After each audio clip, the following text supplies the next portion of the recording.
Assalamualaikum warahmatullahi wabarakatuh, teman-teman semuanya. Di sini saya akan menjelaskan mengenai server Subswitch PBX. Yang akan saya bahas pertama kali adalah komponen utama Subswitch PBX. Yang pertama ada call control. Merupakan bagian yang bertugas mengatur seluruh proses panggilan, mulai dari menerima panggilan, memproses nomor yang ditekan, menghubungkan dua pihak hingga mengakhiri panggilan. Sistem ini juga menentukan apakah panggilan tersebut boleh dilakukan berdasarkan aturan dial plan. Untuk yang kedua ada media gateway. Media gateway berfungsi sebagai penghubung antara jaringan analog dan jaringan digital. Misalnya, telepon lama atau analog biasa terhubung dengan sistem VoIP modern, karena media gateway mengubah suara menjadi data digital dan sebaliknya. Yang ketiga ada signaling gateway. Bagian ini mengatur sinyal komunikasi yang digunakan telepon untuk menghubungkan panggilan.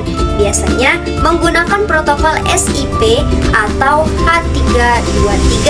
Signaling gateway memastikan panggilan bisa tersambung dengan benar, termasuk proses ringing, QC, hold, atau transfer. Yang keempat ada database atau register server. Register adalah tempat menyimpan semua informasi akun pengguna, misalnya nomor ekstensi, password, SIP, status perangkat, dan IP yang digunakan. Yang kelima ada EVR, adalah menu suara otomatis. Dan yang terakhir ada billing, digunakan untuk mencatat semua aktivitas panggilan seperti durasi, tujuan, waktu panggilan, dan biaya. Fitur ini penting untuk perusahaan yang melakukan monitoring penggunaan telepon. Selanjutnya, saya akan membahas mengenai cara telepon PBX bekerja. Yang pertama, perangkat telepon mengirimkan request ke PBX. Ketika pengguna menekan nomor, telepon mengirimkan sinyal ke server PBX untuk meminta sambungan. Yang kedua, PBX melakukan pengecekan pada ekstensi atau dial plan. PBX akan menentukan apakah nomor tersebut adalah ekstensi internal, nomor luar, atau menu EVR. Yang ketiga, PBX memilih jalur panggilan. Jika panggilan internal, PBX langsung menghubungkan dua ekstensi di dalam jaringan. Jika panggilan keluar, PBX memilih untuk tertentu. Yang keempat, PBX menghubungkan kedua perangkat. Setelah koneksi ditemukan, PBX menghubungkan aliran suara melalui RTP agar kedua pihak bisa saling berbicara. Yang kelima, data suara berjalan dalam bentuk paket digital. Suara diproses oleh kodek, misalnya G711, kualitas tinggi, lalu dikirim melalui jaringan sampai panggilan diakhiri. Selanjutnya, di sini saya akan membahas mengenai konfigurasi dasar PBX, ekstensi, dan dial plan. Yang pertama ada ekstensi. Ekstensi adalah nomor identitas untuk setiap user di dalam sistem PBX. Setiap karyawan atau perangkat biasanya memiliki ekstensi unik, misalnya 101, 102, 201, dan seterusnya. Ekstensi digunakan untuk panggilan internal tanpa biaya. Yang kedua ada trunk. Trunk adalah jalur keluar masuk telepon, baik ke operator lain, SIP trunk, ataupun ke cabang lain. Trunk juga digunakan untuk panggilan eksternal seperti ke nomor rumah, kantor, atau operator seluler.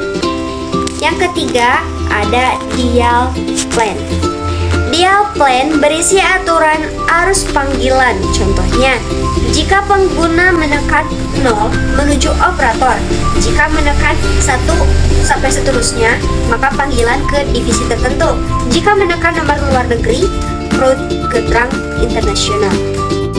Dan untuk selanjutnya ada EVR, itu menu suara otomatis. Bagian ini digunakan untuk memberikan pilihan kepada pengguna seperti tekan 1 untuk admin, tekan 2 untuk keuangan. Dan yang terakhir ada routing panggilan.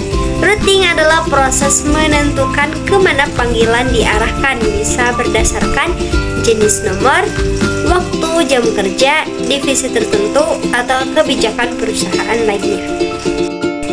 Dan yang terakhir yang akan saya bahas adalah komponen pembangun ekstensi server soft switch. Yang pertama ada user. User adalah identitas pengguna yang dibuat di sistem PBX agar bisa mendaftar dan melakukan panggilan. Yang kedua ada username dan password. Digunakan untuk login dari perangkat telepon, aplikasi softphone, atau IP phone. Ini memastikan keamanan agar hanya akun resmi yang dapat memakai sistem. Yang ketiga ada kodek suara. Kodek adalah metode kompresesi suara yang digunakan selama panggilan. Contoh, G711 kualitas tinggi, bandwidth besar. G729 hemat bandwidth, kualitas cukup. Yang keempat ada register server. Tempat di mana perangkat mendaftar atau register akan sistem tahu posisi dan status perangkat tersebut. Yang kelima ada SIP proxy server. Bertugas meneruskan request panggilan antar perangkat. Tanpa proxy, perangkat tidak dapat saling menemukan. Dan yang terakhir ada contextual plan.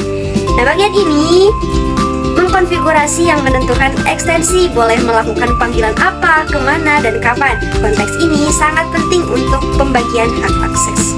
Nah teman-teman, itulah penjelasan dari server soft switch PBX. Sekian yang dapat saya sampaikan, semoga bermanfaat untuk kita semua. Terima kasih sudah menonton. Wassalamualaikum warahmatullahi wabarakatuh. The end.